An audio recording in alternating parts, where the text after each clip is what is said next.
अफसाना है पुणे के फर्किनज स्कूल का। फर्किनज स्कूल पुणे का सबसे बड़ा और पुराना स्कूल था। आलिमी दुनिया के बच्चे वहाँ तालीम हासिल करने आते थे। एक रोज फर्किनज स्कूल में एक इम्तिहान हो रहा था। सबको सवालिया पेपर मिल गए, चलो लिखना शुरू कर दो। इम्तिहान शुरू हो गया और एग्जामिनर इम्तिहान में लोगों पर नजर रखे हुआ था। एक लड़का लिख लिख कर मुस्तकिल परेशान हो रहा था। उस लड़के ने लिखना बंद कर दिया और पीछे देखा तो पीछे की खिड़की सदा कर रही थी। मैं हैरान हूँ, मौसम तबीयत से मुताबिक है और फिजा भी नहीं है, फिर भी खिड़कियाँ क्यों सदा दे रही हैं? लड़के ने इम्तिहान लेने की सिमत देखा तो वो बहुत दूर जा चुकी थी। लड़के ने उठकर खिड़की बंद कर दी और वापस अपनी जगह आकर बैठकर लिखने लगा। आधा घंटा बीत गया। लिखते लिखते पेपर खत्म हुआ और लड़के ने सदा लगाई, सप्लीमेंट प्लीज। एग्जामिनर ने सप्लीमेंट आगे बढ़ाया। लिखते लिखते लड़के ने सप्लीमेंट खींच ली और लिखने लगा। 5 मिनट बाद लड़के ने गौर किया कि इम्तिहान लेने वाली अभी भी उसके पास शाया है। लड़का कुछ समझ नहीं पाया। उसने नजर उठाकर इम्तिहान लेने वाले की सिमत देखा तो उसकी आंखें खौफजदा हो गईं। एग्जामिनर एक खतरनाक भूतनी बन चुकी थी और सारे एग्जामिनेशन हॉल में लाशें ही लाशें बिछी थी। भूत भूत भूत भूत भूत भूत भूत भूत। भूतनी जोर जोर से कह कहे लगाने लगी। लड़का भागने लगा तो उसने लड़के को अपनी गिरफ्त में कर लिया और उसकी जान ले ली। इस हादसे की खबर सुनते ही सारा शहर हिल गया।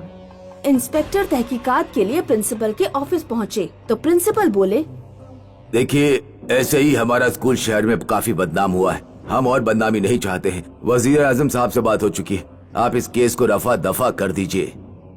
हम कातिल तक पहुंचना चाहते हैं और आप कातिल को छुपाना चाहते हैं। आखिर वो इंसान है कौन जिसे आप छुपाना चाहते हैं? वो कोई इंसान नहीं, भूत है, भूत, एक लड़की का भूत। क्या स्टूडेंट और इम्तिहान लेने वाले का कातिल एक भूत है? बदनामी की खौफ से मैं बताना नहीं चाहता था। दरअसल माजी के 10 साल पहले इम्तिहान हॉल में एक लड़की ने खुदकुशी कर ली थी और आज वही लड़की भूत की शक्ल में मुजरिम बन गई है। कौन थी वो लड़की? रश्मि नाम था उसका। इसी कॉलेज में पढ़ा करती थी। उन दिनों उसके माली हालत ठीक नहीं थी। रश्मि बेटा, तुम इस घर का चिराग हो। तुम्हें ये इम्तिहान पास करना ही है। हर हाल में तुम्हें ये इम्तिहान पास करना होगा। बाबा जान की बात मानकर रश्मि इम्तिहान देने के लिए बैठ गई, लेकिन सवालिया पेपर देखते ही उसका सिर चकरा गया। कुछ देर बैठी सोचती रही और फिर लिखना शुरू कर दिया। 2 घंटे गुजर गए। इम्तिहान लेने वाला पेपर लेने लगा। सर, ये लीजिए मेरा पेपर। तुम 2 मिनट साइड में खड़ी रहो। सारे बच्चे इम्तिहान लेने वाले को पेपर देकर चले गए। रश्मि पेपर लेकर कोने में खड़ी रही। सर, आपने मेरा पेपर क्यों नहीं लिया? 2 घंटों से देख रहा था। कितनी चिट्ठियां छुपाई हैं तुमने ड्रेस के अंदर? सर, ऐसा कुछ नहीं है। मैं चाहूँ तो यही तुम्हारे कपड़े खोल सकता हूँ, पर ऐसा नहीं करूँगा। तुम्हारा पेपर मैं लूंगा। रात को पेपर लेकर तुम घर आ जाना। ऐसा कहकर एग्जामिनर चला गया और रश्मि ने एग्जामिनेशन हॉल में फांसी लगा ली। कुछ लम्हे गुजरने के बाद उस दिन वही एग्जामिनर उसी एग्जामिनेशन हॉल में एग्जाम ले रहा था। सारा हॉल खाली था, बस एक लड़की नजर आ रही थी। बेटा जल्दी करो, टाइम खत्म होने वाला है। लड़की तेजी से लिख रही थी कि अचानक उसकी पेंसिल नीचे गिर गई। तुम लिखो, मैं उठाता हूँ। एग्जामिनर पेंसिल लेने के लिए नीचे झुका तो उसकी नजर लड़की के पैरों पर पड़ी। वो बिल्कुल उल्टे थे। एग्जामिनर कांपता कांपता खड़ा हो गया तो उसके सामने रश्मि बैठी थी। रश्मि का भूत सामने देखकर एग्जामिनर की हालत बुरी तरह खराब हो गई। तुम तो मर चुकी हो। हाँ, मैं मर चुकी हूँ। बदला लेने आई हूँ। तूने मारा है मुझे। उस दिन थोड़ा रहम दिखाता तो मुझे मरना ना पड़ता। अब तू भी नहीं बचेगा, कोई नहीं बचेगा। जान बचाने के लिए एग्जामिनर दरवाजे की सिमत भागा तो दरवाजा अपने आप बंद हो गया। अरे कोई है, खोलो, दरवाजा खोलो, मेरी मदद करो। मैं भी देखती हूँ कि तुम्हें कौन बचाने आता है। रश्मि ने हाथों का इशारा किया और एग्जामिनर को पीछे घसीटा। मुझे माफ कर दो, छोड़ दो मुझे, छोड़ दो, मुझे माफ कर दो। रश्मि ने उसे फिजा में ऊपर उठाया। अब मैं तुम्हें फांसी का मजा दूंगी। एग्जामिनर गला छुड़ाने की कश्मकश में लगा और वो तड़प तड़प कर मर गया। कहिए, क्या आप उस भूत को अरेस्ट कर पाएंगे? ये हमारे बस की बात नहीं है। शुक्रिया, चलता हूँ मैं। इंस्पेक्टर चला गया। केस बंद हो गया और केस के साथ साथ उस एग्जामिनेशन हॉल को मुसलसल ताला लगा दिया गया। एक रोज की बात है, खामोश देही इलाके में पप्पू नाम का एक काश्तकार रहता था। शब में पप्पू और उसकी शरीके हयात सोने के पहले खूब गुफ्तगू करते। तुमने सुना, रामकली को नहर किनारे खबीस ने पकड़ लिया था, बड़ी मुश्किलों से छूट पाई। दीनदयाल ने दुआ पढ़ी थी, तब से उसे सुकून है। अभी भी उसे दौरे आ रहे हैं। अरे ये खबीस सबीस कुछ नहीं है हमारे दही इलाके में। देही वालों को तो बस चुगल मस्ती और खिल्ली के लिए कोई बहाना चाहिए। और वो रामकली सारा खेल दीनदयाल से निकाह करने के लिए करती है। शैतान की बातें छोड़ो और ये बताओ, तुमने अचार डाला या नहीं? नहीं, मैं भूल गई। देही इलाके की खवातीनों से गुफ्तगू करने से फुर्सत मिले तभी तो कुछ करोगी। कल मैं बाहर से ही अचार खरीद कर लाऊंगा।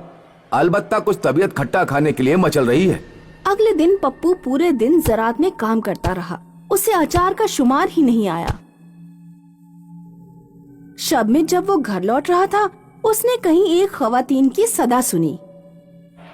अचार वाली, अचार ले लो, आम का अचार, नींबू का अचार, मिर्च का अचार।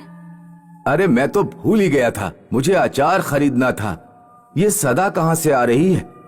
आसपास तो कोई नजर नहीं आ रहा है। पप्पू ने ऊपर की जानिब देखा। एक खवातीन दरख्त पर बैठी अचार फरोख्त कर रही थी। अचार ले लो, आम का अचार, नींबू का अचार, मिर्च का अचार। इतनी खूबसूरत खवातीन पप्पू ने कभी नहीं देखी थी। वो उसे देखते ही उसकी खूबसूरती में मौलिस हो गया। उसकी समझ में नहीं आ रहा था कि आखिर ये खवातीन दरख्त पर बैठकर अचार क्यों बेच रही है। सुनिए मोहतरमा अचार वाली, मुझे आम का अचार चाहिए था। औरत ने रस्सी से एक मटकी नीचे लटका दी। ये लो आम का अचार, रस्सी खोलो और मटकी में पैसे बांध दो। पप्पू अचार लेकर अपने घर की तरफ रवाना हो गया। पेड़ पर अचार बेचने वाली वो औरत थी एक खबीस। आखिर एक बशर मेरे जाल में फंसी गया। मेरा अचार खाकर धीरे धीरे इसका पूरा कुनबा मेरे कब्जे में आ जाएगा। फिर मैं इसके कुनबे के साथ कुछ भी कर सकती हूँ। इस देही इलाके को खा लूंगी और इसकी zौजा को अपनी जगह काम पर अचार फरोख्त करने के लिए लगा लूंगी। धीरे धीरे पूरा देही मेरे बस में होगा। उधर पप्पू मन ही मन बेहद खुश था। कहाँ मेरी रामकली, शक्ल की न सूरत की, और कहाँ वो अचार वाली। जरूर उस अचार वाली का पति नहीं होगा, तभी वो अचार बेचकर अपना गुजारा कर रही है। कल उससे जरूर बात करूंगा और पूछूंगा कि वो दरख्त पर बैठकर अचार क्यों बेचती है। पप्पू ने उस रात खूब जमकर अचार खाया। अलबत्ता उसकी बीवी ने थोड़ा सा अचार ही चखा। आज तो तुम बहुत खुश नजर आ रहे हो, क्या बात है? यह अचार की खुशी है। इतना बढ़िया अचार मैंने अपनी जिंदगी में कभी नहीं खाया। रात के 2 बजे पप्पू की आंख खुली। उसे महसूस हुआ कि वो किसी के ऊपर सो रहा है। उसने उठकर देखा तो उसके पेट के नीचे एक खबीस थी। अरे मर गया, अरे बचाओ, कोई बचाओ, शैतान है, बचाओ। पप्पू की सदा सुनकर उसकी बीवी जाग गई। क्या हुआ, क्यों चीख रहे हो? मैंने अपने बिस्तर पर एक चुड़ैल देखी, मैं उसी के ऊपर सो रहा था। ज्यादा अचार खाकर तुम्हारा दिमाग खराब हो गया है। मुझे तो यहाँ कोई चुड़ैल नहीं दिख रही। चुपचाप सो जाओ, मेरी नींद खराब मत करो, वरना सुबह नाश्ता नहीं बना के दूंगी। पप्पू की बीवी सुबह अंधेरे ही उठ जाती। उस दिन भी वो 5 बजे ही उठ गई। उस वक्त भी अंधेरा था। उसने जब दरवाजा खोला तो दहलीज पर एक चुड़ैल उल्टी लटक रही थी। बचाओ, कोई चुड़ैल से बचाओ, बचाओ। चमकू की सदा से पप्पू की आंख खुल गई। क्या हुआ? तुमने कोई खबीज देखा? हाँ, मैंने दरवाजा खोला तो दहलीज पर एक भूतनी लटक रही थी। मैंने जब कहा था तो तुमने मेरा यकीन नहीं किया। हमारे घर जरूर कोई बुरी फिजा आ गई है। हमें घर पर दुआ करवानी चाहिए। दूसरे दिन पप्पू देही के मौलवी जी को बुला लाया। मैं दुआ कर रहा हूँ, तुम हिस्सा तैयार करो, हिस्से में सूजी का हलवा बनेगा। चमको ने हलवा बनाकर उसे ढककर रख दिया और दुआ में जाकर बैठ गई।